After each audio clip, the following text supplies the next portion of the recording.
So I think when it comes to capital, it just depends on how fast you want to grow. And so you can use bank debt, you'll grow slower. You can there's private debt now, which just puts a lot of stress on the business because the interest rates are higher.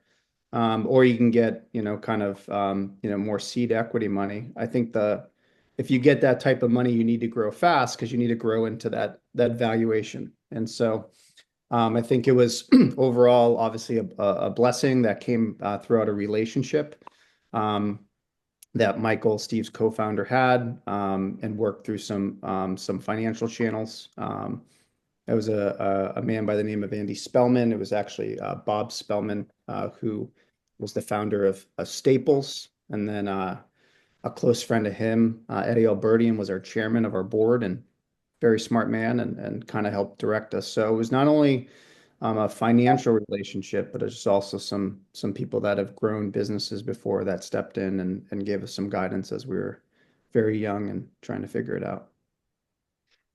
A lot of, we work closely with Sandy Spring Bank. We've worked with Eagle Bank in the past, and I think when you work with a regional bank that understands the market, um, and you have a good business plan, that's your first step. But I also want to comment on seller financing.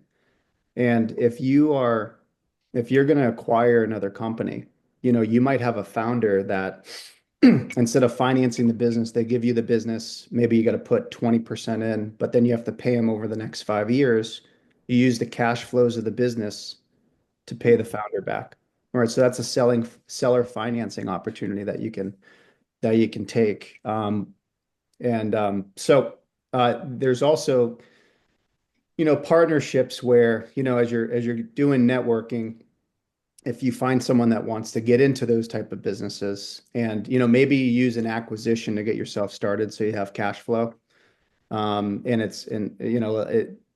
just thinking out loud, but if I wanted to open up my own X concept for restaurant, but maybe I acquire one that is successful and does well, and I can learn from that and then use the cash flows to help expand, or I can take a loan from that part of the business because if you try to get senior debt, they'll put it against your own balance sheet and have you guarantee it. But if you actually have an asset, they could say, okay, we're going to let you borrow against this existing business, and then you can open up your the project that you wanted to open up. So those are all kind of opportunities, and it gets your foot in the door so that maybe you can learn from those businesses, systems, and process before you open your own.